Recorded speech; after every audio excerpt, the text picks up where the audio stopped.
So when a child sings, or used to sing, I don't think they do anymore, "Twinkle, twinkle, little star, how I wonder what you are," it's not twinkling. Something powerful, dramatic, and dynamic is happening to it, right? Well, yes, and we call that twinkling. Yeah, So, right. yeah, there's starlight coming billions of, or millions of light years, well, it depends if it's a galaxy, hundreds of thousands of light years across space, and it's a perfect point of light. As it hits our atmosphere, turbulence in the atmosphere jiggle the image, and it renders the star a twinkling. And by the way, planets are brighter than stars typically, like Jupiter and Venus. Venus has been in the evening skies lately. And if you go "Twinkle, twinkle, little star, how I wonder what you are," and you want to wish upon the star, most people are wishing on planets. Right. That's why the wishes don't come true. Because the planets are the first stars to come out at night. Don't you sometimes feel sad about breaking all these myths apart?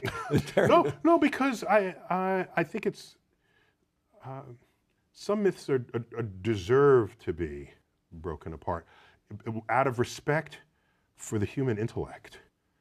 That no, when you're writhing on the ground and froth is coming out of your mouth, you're having an epileptic seizure. You have not been invaded by the devil. We got this one figured out, okay? I mean, discovery moves on. So I don't mind the power of myth and magic, but take it to the next frontier and apply it there. Don't apply it in places where we've long passed what we already know what's going on. I came out of the planetarium, and that evening I sat thinking about what you said in the show about you acknowledged the Big Bang, and I remember that Hubble rewound the process mathematically, correct me if I'm wrong, and calculated that everything, matter, space, energy, even time itself, actually had a beginning. So it turns out that was not Hubble, although Hubble had the data that enabled the calculation. The person who did that was a Belgian priest, Georges Lemaitre. He's a priest, physicist priest. Right. Okay? What a cool thing to have on your business card. You got people coming and going with that. But he calculated what the implications of Einstein's general relativity, which was the new theory of gravity, would be with Hubble's expanding universe. And he says the whole universe may have begun in a singular point in the past. And thus, Big Bang as a phrase was used pejoratively of this idea, but it stuck. Well, the astronomer Robert Jastrow described it like the explosion of a cosmic hydrogen bomb. Not the explosion of a cosmic hydrogen bomb, but like the explosion of a cosmic hydrogen bomb. Yeah, so there you're stuck with the analogy of the biggest explosion you know, using that to describe something that's even bigger, which is hard to do, right? I mean, not to get morbid on you, but I was 4 blocks from the collapse of the World Trade Center towers. I live downtown, and I was trying to describe to others the sound of the collapse of a 107-story building. And it is not like anything else. So I can say, well, imagine 2 trains colliding, but how many of us even have heard or seen that? Whatever that is, it's more than that. So you're stuck. If the biggest explosion we've made on it is a hydrogen bomb, then you say it's a cosmic hydrogen bomb. It is,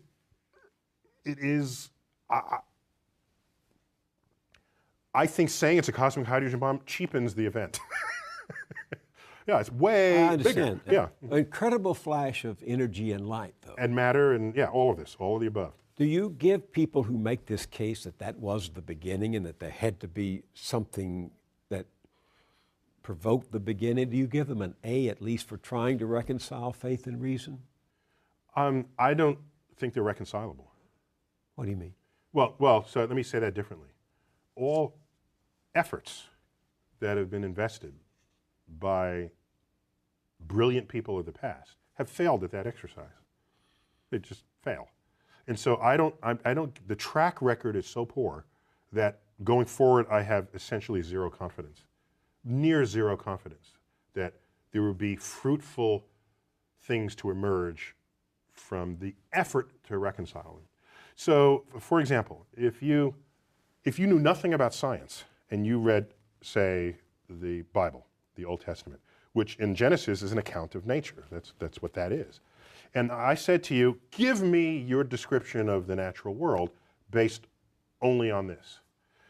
You would say the world was created in 6 days and that stars are just little points of light, much lesser than the sun. And in fact, they can fall out of the sky, right? Because that's what happens during the Revelation. One of the signs that the second coming is that the stars will fall out of the sky and land on earth.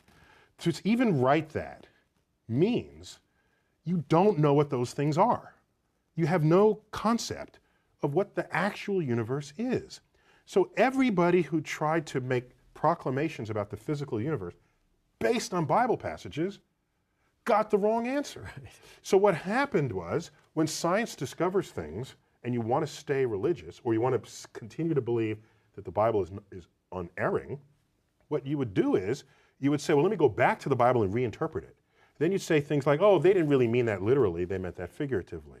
So this whole sort of reinterpretation of how figurative the poetic passages of the Bible are came after science showed that this is not how things unfolded. And so the educated religious people are perfectly fine with that. It's the fundamentalists who want to say that the Bible is the literal truth of God, and want to see the Bible as a science textbook, who are knocking on the science doors of the schools trying to put that content in the science. Enlightened religious people are not behaving that way. They're saying, yes, science is cool, we're good with that, and use the Bible to get your spiritual enlightenment and your emotional fulfillment. I have known serious religious people, not fundamentalists, who were scared when Carl Sagan opened his series with the words, "The cosmos is all that is, or ever was, or ever will be." That scared them, because they interpret that to mean, then if this is it, there's nothing else, no God and no life after. For religious people, many people say, well, God is within you, or God, there are ways that people have shaped this, rather than God as an old gray-bearded man in the clouds. So if God is within you, what I'm sure Carl would say, in your mind, and we can measure the neurosynaptic firings when you have a religious experience. We can tell you where that's happening, when it's happening, what you're feeling like at the time.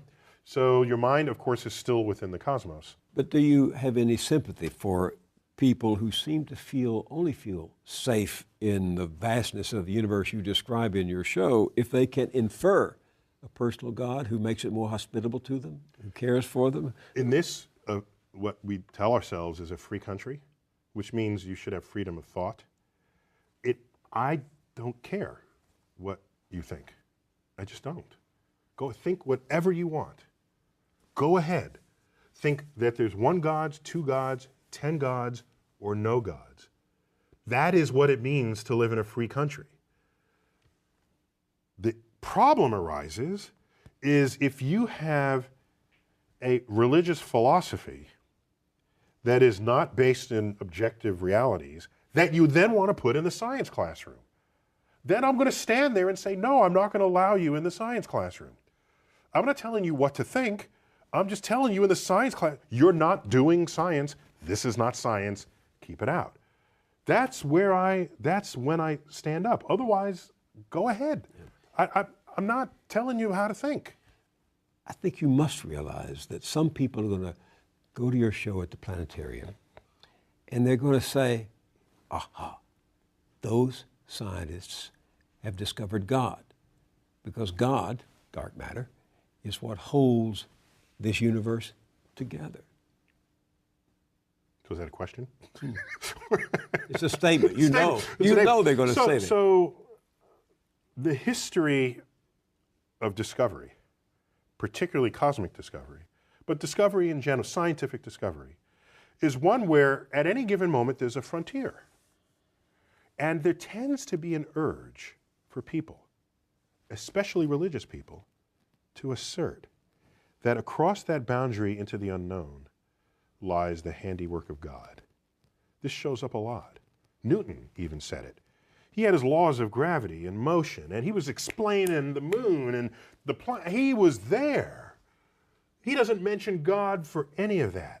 And then he gets to the limits of what his equations can calculate. So I don't can't quite figure this out.